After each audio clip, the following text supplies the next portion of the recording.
Good morning and welcome to On the Spot News right here on Zimbabwe Daily. My name is Yvonne Muchaka. Let's take a look at the news making the headlines. Total crop write-off. Zim faces toughest year. ZEC to consider new voters blitz. Former NRZ workers petition Mnangagwa to fire unqualified and incompetent company boss. Elvis Nyathi suspected killers back in court. Minister confirms NASA boss investigations, vows action will be taken over rampant corruption. Mahere warned over taking pictures. ZEC Commissioners sworn in. Youth First lines up new pageant, and in sport, Mushekwi completes double against former club. And now for the news in detail.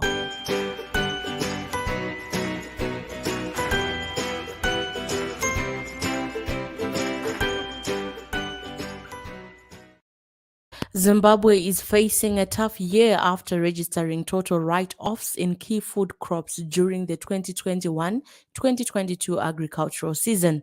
The Famine Early Warning Systems Network has warned.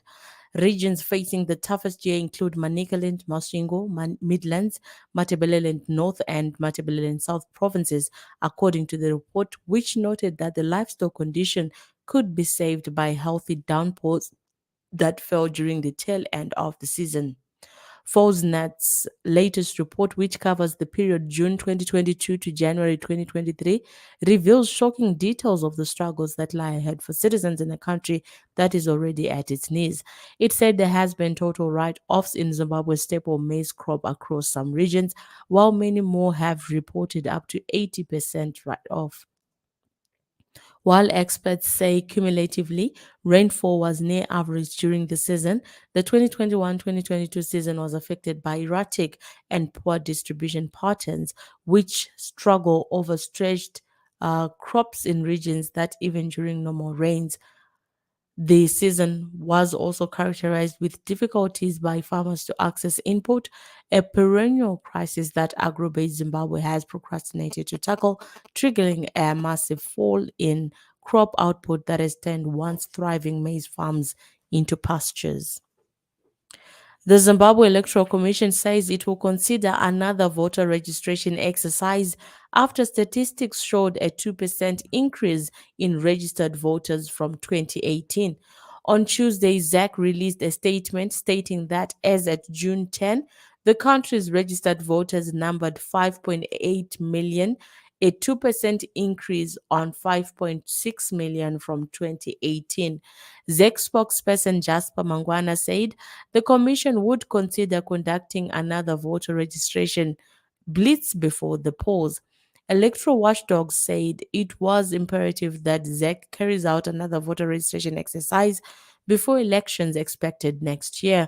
The poor turnout of new voters flies in the face of both the ruling ZANU-PF party and the alternative Citizens Coalition for Change ambitious plans to attract 5 million and 6 million new voters, respectively, for the 2023 polls. ZEC said females constitute 53.8% and males 46.1% of the registered voters. Triple C spokesperson Fadzai Mahere was yesterday warned to desist from taking pictures and posting them on social media during court sessions. This came after she took pictures of a prosecutor handling her matter and posted on social media during her trial on communicating falsehoods prejudicial to the state. Mahere was warned by Harare Regional Magistrate Mr. Tinei Manwere after the prosecution team of Mr. Oscar Madume and Mrs. Netaim Shayabasa complained of her conduct. Mahere was said to have taken a picture of Mrs. Mshayabasa when she was putting across charges to her and posted it on social media. Mr. Madume told the court that the social media post attracted comments that dented the integrity of the prosecution and their personalities. Mahere acknowledged taking the picture and posting it, saying she only captured the courtroom and hinted that her trial had opened. Her charges arose after she tweeted that a police officer had beaten to death a baby strapped to her mother with in Harare. Zimbabwe's local currency is at risk of being shunned if runaway inflation isn't quelled, the country's largest business group has said. Policy interventions implemented by authorities over the last 6 months to protect the local currency and rein in inflation, such as a temporary ban on bank lending and imposing an interbank exchange rate, have so far failed, the Confederation of Zimbabwe Industries said. Annual inflation soared in June to 192%, a 13-month high. The Zimbabwean dollar is the worst performing currency in Africa and has lost more than two-thirds of its value against the United States dollar this year, according to data compiled by Bloomberg. Surging consumer prices have also put businesses at a disadvantage among regional peers. Zimbabwe's inflation rate is the highest in Southern Africa and almost 8 times that of Angola's, the country with the second highest rate in the region, the business group has said. Last week, government stepped up measures to stabilize the local unit and contain inflation, including lifting the key interest rate to 200% from 80%, reintroducing the US dollar as legal currency, and plans to sell gold coins. Two Triple C legislators, Job Sikala and Godfrey Karakadzai Sitole, accused of inciting members of the public to cause violence that left a trail of destruction to properties in Nyatsime, Beatrice, also appeared in court yesterday. Sikala and Stole, who represents Zengeza West and Chitunguza North constituencies respectively, complained of being denied access to their lawyer while at remand prison. They complained of being denied medical attention while in custody. The state, led by Mr. Lancelot Mutsokoti, noted the complaints and undertook to launch an investigation into the issues. Mr. Mutsokoti also undertook to furnish the court with a report on the day Sikala and Sitole returned to court. He had applied that the two returned to court on August 2, pending investigations into the matter. Mr. Jeremiah Bamu, appearing for Sikala and Sitore, opposed the postponement, saying state was yet to furnish them with a video and details of lorries that the state alleged were used to ferry people to Nyatsime for them to mount an application challenging placement on remand of the two legislators. He said the video and information would assist them in proving that Sikala and Stole were not related to the allegations raised by the state. The state is expected to respond to Sikala and Sitole's submissions this morning, with Regional Magistrate Mr. Stanford Mambanje expected to make a ruling in the afternoon. Meanwhile, the two's High Court bail application has been set for today. The trial of 5 Triple C members Joanna Mamombe, Cecilia Chimbiri, Stanley Manyenga, Lovejoy Chitengu, and Makomborero Haruzivishe, who are accused of staging an illegal demonstration in Harare during the COVID-19 lockdown in 2020, was postponed to July 20 and 21 for trial continuation. The five are charged with participating in a public gathering with intention to cause public violence and alternatively violating the COVID-19 regulations. They appeared before Magistrate Mr. Taurai Manuere.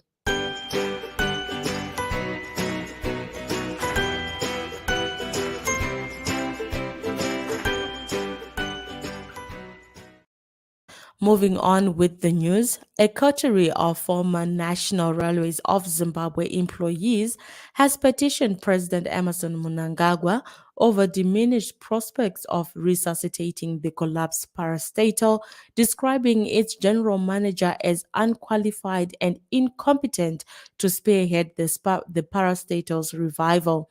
The lengthy petition signed by 25 former workers challenges Mnangagwa to take stern action against incumbent general manager Respina Ziandiko over a litany of allegations which are militating against revamping the grounded company.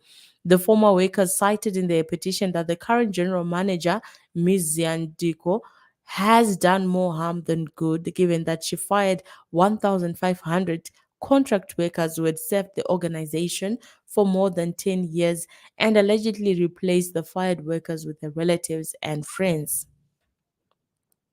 Public Service Minister Paul Mavima has warned that government will leave no stone unturned in investigating alleged corruption by National Social Security Authority General Manager Arthur Manasseh.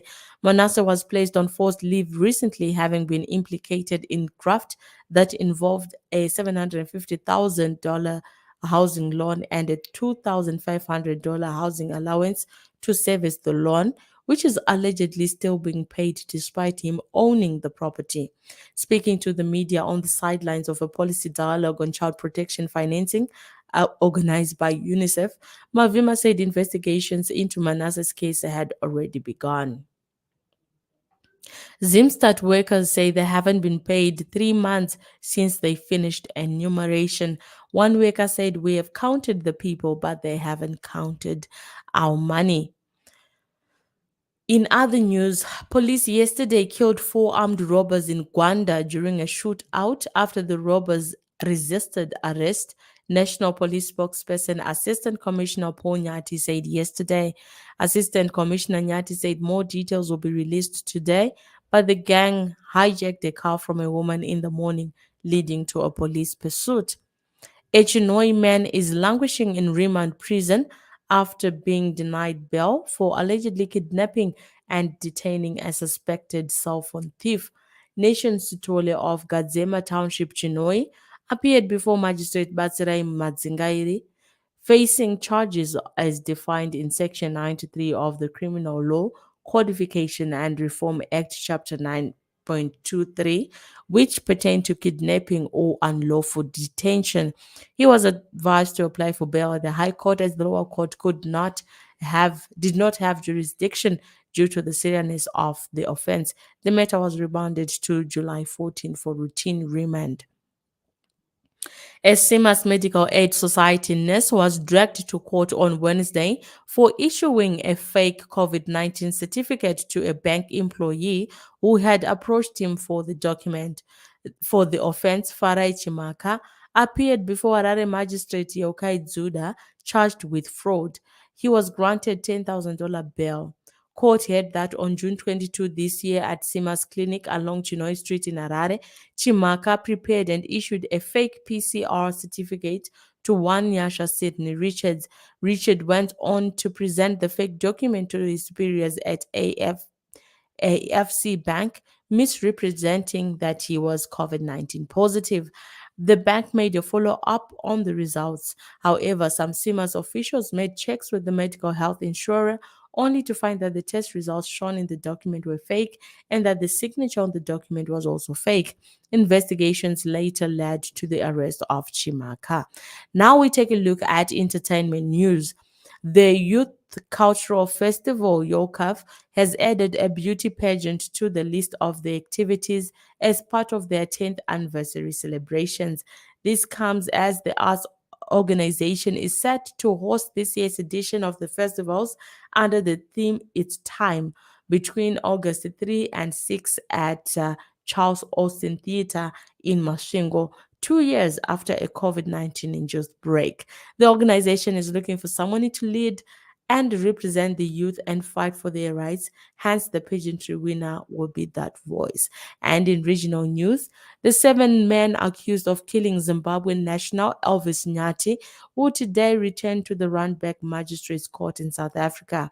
The group faces charges of murder, attempted murder, kidnapping, robbery, and assault with intent to do grievous bodily harm. Nyathi was killed on the 7th of April during violent protest in Diepsloot. He was beaten and burnt to death. This after the community had gone on a rampage, accusing migrants of committing crimes in the area.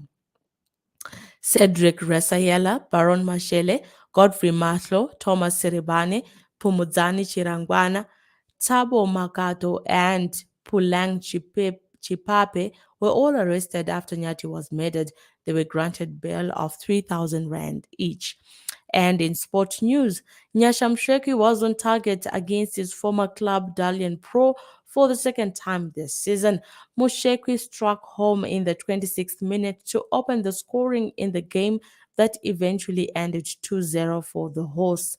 The Zimbabwean, who now has 3 goals this season, netted in the return leg of the fixture played last month. That match ended 1-1, with Mushekwi grabbing the equalizer in the second half. The striker was the strike was his first goal in the 2022 campaign, having endured a dry spell in the first 3 games. And sport news brings us to the end of our bulletin. For these and other stories in greater detail, do feel free to visit our website on www.zimdaily.com or follow us on our social media platform Zim Daily on Facebook, Instagram, and Twitter. And also do take time to subscribe to our YouTube platform at Zimbabwe Daily. And now for the news headlines once again. Total crop write-offs, Zim faces toughest year. ZEC to consider new voters blitz. Former-NRZ workers petition Mnangagwa to fire unqualified and incompetent company boss. Elvis Nyathi suspected killers back in court. Minister confirms NASA boss investigations. Vows action will be taken over rampant corruption. Mahere warned over taking pictures. ZEC Commissioners sworn in. And Youth First lines up new pageant. And Mushekwi completes double against former club. Thank you so much for tuning in. This is Zimbabwe Daily. Have yourselves a wonderful rest of day.